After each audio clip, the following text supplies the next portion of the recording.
ఇంకా నయం, నీ ఆస్తిలో వాటా ఇస్తాననలేదు. జ్యోత్స్న నువ్వు అనమను, నా ఆస్తిలో సగం వాటా ఇస్తాను. సగమే? మా ఆస్తిలో సగం వాటా ఎప్పుడు నా ఆడపడుచుకే కదా. నా ఆడపడుచు కూతురంటే నా మేనకోడలే కదా. జ్యోత్స్న, చూసావా మీ మేనత్తకి నువ్వంటే ఎంత ప్రేమో. ఎవరి ప్రేమలు నాకు అవసరం లేదు, నేను వెళ్తాను. కాఫీ కూడా తీసుకోలేదు, మరోసారి ఇవ్వకుండా ఉంటారని. ఓ, అంటే మరోసారి వస్తాను అని చెప్తున్నావా? గ్రాని, వెళ్దాం పద. నీకేం కావాలన్నా ఎప్పుడు కావాలన్నా ఈ మేనత్త మాలిని ఉందని మర్చిపోకు మేనకోడ్లా. మీరు నా గురించి గాని, నా యోగక్షేమాల గురించి గాని, నా పెళ్లి గురించి గాని ఆలోచించాల్సిన అవసరం లేదు. ఇది గుర్తుపెట్టుకో చాలు. జ్యోత్స్న, జ్యోత్స్న ఆగవే. అరే ఉంగరం.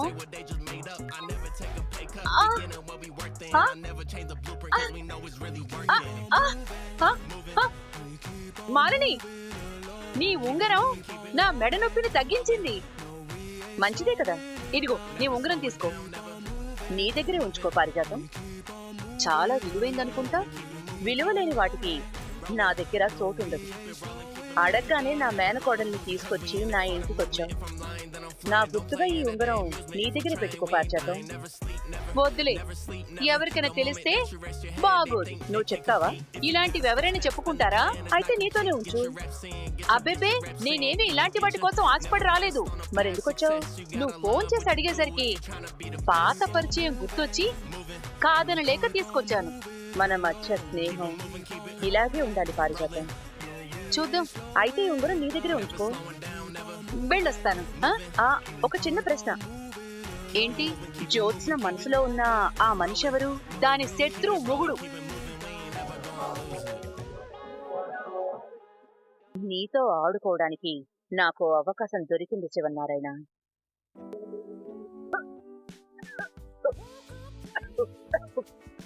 శ్రీధర్ వస్తున్నాడని చెప్పడానికి రమ్మన్నా. ఈవినింగ్ లోపు ఫ్లైట్ దిగొచ్చు. భోజనం నీకేనా, నాకు లేదా? ఇవ్వండి. కాంచనా, కాంచనా, కాంచనా, నువ్వు లేవలేవు. నన్ను చూసి నిన్ను నువ్వే మర్చిపోయావంటే నా కోసం ఎంతగా ఎదురు చూస్తున్నావో అర్థమైంది. ఇంటికి ఎవరైనా వస్తే ఆ మాత్రం మర్యాద చూపించవా? మర్యాద చూపించడం వేరు, ప్రేమ చూపించడం వేరు. ఏవోనండి, ఆ వ్యత్యాసాలేవి నాకు తెలియవు. ముందు మీరు అలా కూర్చోండి. ఇప్పుడు మీకు ఎలా ఉంది? నొప్పేం లేదు కదా? డాక్టర్ గారు ఏమన్నారు? ఎన్ని రోజులు రెస్ట్ తీసుకోవాలి? ఏం తినాలో ఏం తినకూడదు ఏమైనా చెప్పారా? కాంచనా, అన్ని ప్రశ్నలు ఒకేసారి, అది కూడా రాగానే అడిగేయాలా? అడగడానికి ఏమైనా ముహూర్తాలు చూసుకుంటారా? ముందు వచ్చిన వాడికి ఏం కావాలో అడగాలి కదా. ఏం కావాలి? ఆకలేస్తోంది, భోజనం పెడతావా?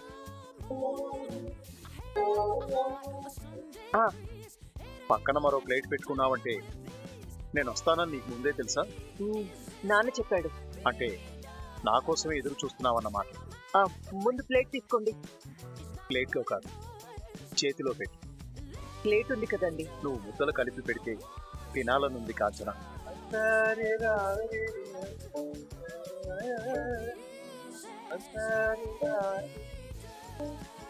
మాటలన్నీ ఫోన్లోనేనా?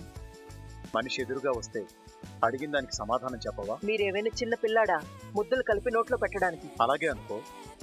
నీకోసం నేను మళ్ళీ పుట్టాను కాంచనా. నీ అభిమానాన్ని అందుకోవడానికి ఒక జన్మ సరిపోదు. మరి నీ అభిమానానికి ఒక ముద్ద పెడతావా?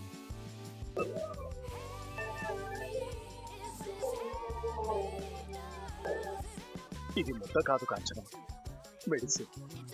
రోజు 4 ముద్దలు తిన్నానంటే నా గుండె ఆగకుండా పరిగెడుతుంది. ఉప్పు కారం సరిపోయిందా? నీ చేతి ముద్ద దొరకడమే అదృష్టం. మళ్ళీ దాంట్లో ఉప్పు కారాలు చూస్తావా? ఎందుకండి ఊరికే పొగుడుతున్నారు? సైలెంట్ గా తినొచ్చు కదా. సైలెంట్ గా తినడానిక నేను చచ్చి బతికింది? ఏమండి, నన్ను ఏదో ఒకటి మాట్లాడి కాంచడం. ముద్ద గొంతులోకి వెళ్తుంటే ఎండిపోతున్న మొక్కకి నీళ్లు పోస్తున్నట్టే ఉంది. ఆపరేషన్ చేయడానికి కత్తి నా గుండె మీద పెట్టినప్పుడు మళ్ళీ ఇలా నీ ముందు కూర్చొని భోజనం చేసే రోజు వస్తుందనుకోలేదు కాంచనా. కానీ వచ్చింది. అందుకు దేవుడికో థ్యాంక్స్ చెప్పుకుంటాను. ఎందుకంటే నేను బతకాలని, నువ్వు చాలా బలంగా కోరుకున్నావు కదా కాంచన. ఆ కోరిక తీర్చినందుకు దేవుడికి థ్యాంక్స్ చెప్పుకుంటున్నాను. ఏంటి అలా చూస్తున్నావు కాంచన? తిను. అవును, కార్తీక్ దీప ఆఫీస్కి వెళ్ళారా? అవునండి. వాడికి ఫోన్ చేసి త్వరగా వచ్చేయమని చెప్తాను. ఎందుకు? మీరు వచ్చారు కదా. నేను వచ్చానని వాడితో చెప్పొద్దు. ఎందుకు? సర్ప్రైజ్ ఉండాలి కదా. అయితే చెప్పనులేండి. నేను భోజనం చేసిన తర్వాత కాసేపు మీ ఇంట్లో రెస్ట్ తీసుకోవచ్చా? మీ కొడుకిల్లు మీ ఇల్లు కాదా? నా కొడుకిల్లు నా ఇల్లే, కానీ నా కొడుకింటికి యజమాని నేను కాదు. పర్మిషన్ లేవి అవసరం లేదు. అవసరం లేదంటూనే పర్మిషన్ ఇచ్చేసావుగా. Thank you. తినండి. అవును, ఇంతకీ మన మేనకోడల సంగతి ఏమైంది? దానికే నిక్షేపంగా ఉంది. అదే, పెళ్లి సంబంధాలు ఏమైనా చూస్తున్నారా? వాళ్ళు అదే పనిలో ఉన్నారు. మీరేంటి ఇక్కడ ఉన్నారు? ముందు నువ్వు ఎక్కడికి వెళ్ళావో చెప్పు. నిన్నే అడిగేది. చిన్న పని ఉండి బయటకు వెళ్ళాను. మొబైల్ ఎందుకు తీసుకువెళ్ళలేదు? ఫోన్ తీసుకురావద్దు, అక్కడే వదిలే. చెప్పు జోష్న. మర్చిపోయాను. మా అమ్మే, మా తల్లే, తడుకోకుండా అబద్ధం చెప్పడంలో నీకు నువ్వే సాటి. అబద్ధం ఏంటి బావా? నువ్వేం చెప్తే నమ్మేస్తారు మరి. మీ నమ్మకంతో నాకేంటి పని? మాకు కాదు పని, చైర్మన్ గారు. నేను ఆఫీస్ వదిలి వెళ్ళిపోయానని నువ్వు టార్గెట్ చెప్పావా? నేను చెప్పాను. నీకేం తెలుసని చెప్పడానికి? వెళ్లే ముందు నాతో ఏదో చెప్పారు కదా. మీ ఫ్యామిలీని కలవడానికి వెళ్తున్నా. ఏంటి, జోష్న బయటకు వెళ్లే ముందు నీతో చెప్పిందా? మరి చైర్మన్ గారు అడిగినప్పుడు ఈ మాట చెప్పలేదండి బ్రదర్. అంటే జోష్న గారు వెళ్తున్నాను అన్నారే గాని సరిగ్గా ఎక్కడికి వెళ్తున్నారో చెప్పలేదు. అదే కదా నేను అడుగుతున్నాను. చెప్పు జోష్న, ఎక్కడికి వెళ్ళావు? ఇప్పుడు వీళ్ళకేం చెప్పండి? ఒకరికి సమాధానం చెప్పడమే కష్టం. ముగ్గురు ఒక్క చోట చేరారంటే వీళ్ళని నమ్మించలేను. ఏంటి డిఏ గారు, ఏం చెప్పి కవర్ చేయాలా అని ఆలోచిస్తున్నారా? నాకు కవర్ చేయాల్సిన అవసరం ఏముంది? ఇంట్లో పారు మిస్, ఆఫీస్ లో నువ్వు మిస్ అయ్యావు. పారు ఫోన్ స్విచ్ ఆఫ్ చేసింది, నీ ఫోన్ ఆఫీస్ లో వదిలేసావు. రెండింటికి ఎక్కడో కనెక్షన్ ఉంది. నీ పారుతూనే వెళ్ళావు కదా. లేదు. ఓసారి నీ ఫోన్ లాక్ తీయమ్మా. ఇన్కమింగ్ కాల్ లిస్ట్ చెక్ చేస్తే పారు ఫోన్ చేసిందో లేదో తెలిసిపోతుంది. మేడం చాలా క్లేవర్ బ్రదర్. ఫోన్ కాల్స్ ఉంచుతారా ఏంటి? ఎప్పుడో డిలీట్ చేసి ఉంటారు. నేను డిలీట్ చేయడం నువ్వు చూసావా? చూస్తే సాక్ష్యం అవుతుంది, దొరికితే ఆధారం అవుతుంది, రెండు లేకపోతే తప్పించుకోవడానికి దారి దొరుకుతుంది. ఇక్కడ అదే జరుగుతుంది. నేను చిన్న పని మీద బయటికి వెళ్ళాను అంటే దానికి ఎందుకు ఇంత రాదాంతం చేస్తున్నారు? ఒక చోట కలిసి పని చేస్తున్న వాళ్ళం ఒకరి గురించి ఒకరికి తెలియాలి జోష్న. ఆఫీస్ లో ఉన్నప్పుడు మనం ఎక్కడికైనా వెళితే మనతో ఉన్న వాళ్ళకి చెప్పి వెళ్ళాలి. నీ దగ్గర పర్మిషన్ తీసుకుని వెళ్ళాలా? ఇప్పుడు మీరు CEO గారికి అసిస్టెంట్, పర్మిషన్ తీసుకునే వెళ్ళాలి. నాకు బాగా హెడేక్ గా ఉంటే టాబ్లెట్ తీసుకోవడానికి వెళ్ళాను. ఓకేనా? టాబ్లెట్ ఏది? వేసేసుకున్నాను. ఏ షాప్ లో తీసుకున్నారు? టాబ్లెట్ కిరాణా షాప్ లో తీసుకుంటారా? మెడికల్ షాప్ లోనే తీసుకున్నాను. ఎక్కడ మెడికల్ షాప్? పక్క వీధిలో. పేరు? నువ్వు మనిషివా క్వశ్చన్ పేపర్ వా? షాప్ పేరేంటి, దాంట్లో టాబ్లెట్ అమ్మేవాడి పేరేంటి, బిల్ ఏది, అది ఏ ఫార్మసీ టాబ్లెట్స్, ఇలాంటి దరిద్రమైన ప్రశ్నలన్నీ ఎవరైనా అడుగుతారా? నేను అడుగుతాను జోష్న గారు. రేపు మాకు తలనొప్పి వస్తే మేము తెచ్చుకోవాలి కదా, అందుకే వివరాలు అడుగుతున్నాను. నాకు హెడేక్ వచ్చింది, టాబ్లెట్ కోసం వెళ్ళాను. మొబైల్ మర్చిపోయాను. చాలా ఇంకేమైనా వివరాలు కావాలా? నా దగ్గర పని చేసేటప్పుడు నీ బాధ్యత నాదే కదా జోష్న. ఎక్కడికైనా వెళ్ళినా నాతో చెప్పే వెళ్ళాను. దీప దగ్గర అసిస్టెంట్ గా పనిచేస్తున్నావా? 5వ తరగతి చదివిన మనిషి దగ్గర ఇంటి వారసురాల్ని అసిస్టెంట్ గా పెట్టడం ఏంటి? అలాగే మేడం. బ్రదర్, ఏంటి బ్రదర్? జోష్న గారు చెప్పింది నమ్మేలా ఉందా? ఆవిడ చెప్పారు కాబట్టి మనం నమ్మేయాలి బ్రదర్. మనం నమ్ముతాం సరే, చైర్మన్ గారు నమ్మరే. ఎందుకంటే ఆయనకు అసలు నిజం తెలిసిపోయింది. మీరు రాగానే ఇంటికి తీసుకురమ్మన్నారు. బ్యాచ్ అంతా ఇక్కడ మీటింగ్ పెట్టారు. పర్యాటం ఆఫీస్ నుంచి మీరెప్పుడు వచ్చారండి? నీకోసమే వచ్చా. నా కోసమా? అవును పర్యాటం, నీకోసమే. ఆఫీస్ టైం కంటే ముందుగానే ఇంటికి వచ్చా. అందరూ కలిసి సర్ప్రైజ్ చేయడానికి ఈ రోజు నా పుట్టినరోజేం కాదే. అంతకంటే విలువైన రోజు.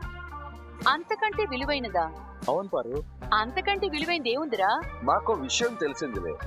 ఏంటండి? నువ్వు జోష్నని తీసుకొని ఎక్కడికి వెళ్ళావో తెలిసింది.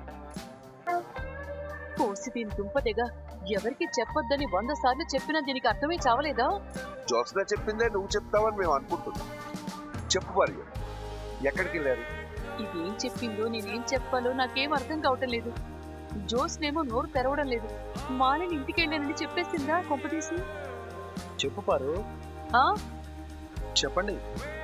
చైర్మన్ గారు మీకోసం అరగంట నుంచి ఎదురు చూస్తున్నారు. అరగంట నుంచి ఎదురు చూస్తున్నారా? అవునత్తయ్య గారు, ముందు జ్యోత్స్నని ఎక్కడికి తీసుకెళ్లారో చెప్పండి. అయిపోయింది. ఈ రోజుతో నా పని ఖతం. అనవసరంగా జోస్నని మాలి దగ్గర తీసుకెళ్లి తప్పు చేశాను. ఇప్పుడు ముసలోడు చంపుతాడు. అడుగుతుంటే సమాధానం చెప్పవే, మాట్లాడు. తప్పదు. దొరికిపోయాక నేను అబద్ధం చెప్పానంటే పనిష్మెంట్ ఇంకా కఠినంగా ఉంటుంది. నిజం చెప్పేస్తాను. చెప్పమని అడుగుతున్నాను కదా. అదేనండి, నేను నేను ఇదేం చెప్పలేదా? అంటే ముసలోడు రాయేసాడన్నమాట. చెప్పు పారు. ఏంట్రా చెప్పేది? జోస్నాకి నాకు సంబంధం ఏంట్రా? అయినా నీకు కొంచెమైనా మనసాక్షి ఉందా? జాలి, దయ, కరుణ, ప్రేమ, మానవత్వం, మంచితనం లాంటివి మచ్చుగానే నీ దగ్గర ఉన్నాయా లేవా? ఇప్పుడు అవన్నీ మీకెందుకు గుర్తుకొచ్చాయండి? కళ్ళున్న ఎవరికైనా ఇక్కడ జరిగేదంతా చూస్తే అవన్నీ గుర్తుకు రావాల్సిందే. భార్యతో లేకపోతే ఏంటండి? నా మెడకుండవలసిన పట్టి నా చేతిలో ఉంది. ఇది ఎవరైనా గమనించారా? అరే, నీ మెడ నొప్పి తగ్గిపోయిందా అని ఎవరికైనా అడగాలనిపించిందా? మనుషులు కళ్ళ ముందుంటే సరిపోదండి, మనసులో ఉండాలి. మనసులో ఉండాలి అంటే ప్రేమ ఉండాలి. ఇవన్నీ ఉండాలంటే ముందు నువ్వు ఎక్కడికి వెళ్ళావో చెప్పాలి. ఇంకా అర్థం కాకపోతే ఎలారా? నేను డాక్టర్ దగ్గరికి వెళ్ళాను. జ్యోత్స్న గారిని తీసుకుని వెళ్ళారా? అదెక్కడికి వెళ్ళిందో నాకెలా తెలుస్తుంది బాబు? మరి ఎవరికి తెలుస్తుంది బాబు? అంత వెటకారం వద్దురా. వెటకారం కాదు పారు. నువ్వు లేని టైంలోనే జ్యోత్స్న కూడా లేదు. మీరిద్దరూ కలిసి ఎక్కడికో వెళ్ళారని చైర్మన్ గారి అనుమానం. చైర్మన్ గారికి అనుమానం రాకపోయినా నువ్వు అనుమానం పుట్టిస్తావురా. మా బావ ఎందుకు అనుమానం పుట్టిస్తాడు? లేకపోతే జోస్నా నేను కలిసి వెళ్ళామని మీకెవరు చెప్పారు? అంటే జ్యోత్స్న ఎక్కడికి వెళ్ళిందో నీకు తెలీదు అంటావు. తెలీదు తెలీదు తెలీదు. ఇదిగో నీ ఉంగరం తీసుకో. నీ దగ్గరే ఉంచుకో పారిజాతం. పారిజాతం అదేదో ఉంగరంలా ఉంది. ఉంగరమేనండి, బంగారమేం కాదు, రోల్డ్ గోల్డ్. ఇలాంటి ఉంగరం నీ దగ్గర ఉన్నట్టు నాకు తెలీదే. ఏదో చీరకి మ్యాచింగ్ గా ఉంటుందని ఒక చిన్న ఉంగరం కొనుక్కుంటే అది కూడా నీకు తెలియాలేంట్రా? అంటే నేను ఎప్పుడు చూడలేదని చెప్తున్నాను. ఇలాంటివి నా దగ్గర 5 10 ఉన్నాయి. అవన్నీ మీకు చూపిస్తానా ఏంటి? చూసావా ఎంత అందంగా ఉందో? ఉంగరం పడిపోయింది. గ్రానీకి ఉంగరం మాలిని ఇచ్చుంటుంది. నాకు కూడా చెప్పలేదు చూడు. చూసిన అనుమానం వచ్చే ఉంటుంది. అంటే జ్యోత్స్న నీతో రాలేదంటావు? అవునరా, నేను క్లినిక్ కి వెళ్ళాను. జోస్నా ఫ్రెండ్ దగ్గరికి వెళ్ళింది. ఫ్రెండ్ దగ్గరికి వెళ్ళినట్టు మాతో చెప్పలేదే. పారిజాతం గారు చెప్తున్నారంటే జ్యోత్స్న గారు ఫ్రెండ్ దగ్గరికి వెళ్ళినట్టే బ్రదర్. కాకపోతే ఆ ఫ్రెండ్ ఎవరనేది జ్యోత్స్న గారే చెప్పాలి. ఎందుకు చెప్పాలరా? మీరు కోపడకండి. నువ్వెవడివిరా ఆరాలు తీయడానికి? అదే ప్రశ్న నేను అడిగితే సమాధానం చెప్తావా పారు? ఎవరు అడిగినా సమాధానం చెప్పను. చెప్పలేరు. ఎందుకంటే జ్యోత్స్న గారు చెప్పింది అబద్ధం కాబట్టి. వీడు కనిపెట్టేస్తున్నట్టున్నాడే. అబద్ధం ఏంటి? పారిజాతం గారు చెప్పినట్టు మీరు మీ ఫ్రెండ్ని కలవడానికి వెళ్ళారనుకున్నా, నా అంచనా ప్రకారం వాళ్ళందరికీ పెళ్ళైపోయి ఉంటుంది కాబట్టి ఖచ్చితంగా ఊరికే సరదాగా బయటి వాళ్ళని కలిసే అవకాశం లేదు. పోనీ మీకేదైనా పెళ్లి సంబంధం వచ్చి ఓకే అయిపోయింది అనుకుంటే మీ కాబోయే భర్తని కలవడానికి వెళ్ళారు అనుకోవచ్చు. ఒరే పాపిష్టోడా, ఇన్నారా చేస్తావేంట్రా? మా ఫ్యామిలీ విషయాలు నీకెందుకు? సారీ పారిజాతం గారు, ఇది ఫ్యామిలీ విషయం కాదు, ఆఫీస్ విషయమే. చైర్మన్ గారి పంక్చువాలిటీ గురించి మీకు తెలిసిందే కదా. ఎవరు బాధ్యతగా లేకపోయినా క్షమించరు, ఎవరు జవాబుదారీతనంగా లేకపోయినా ఊరుకోరు.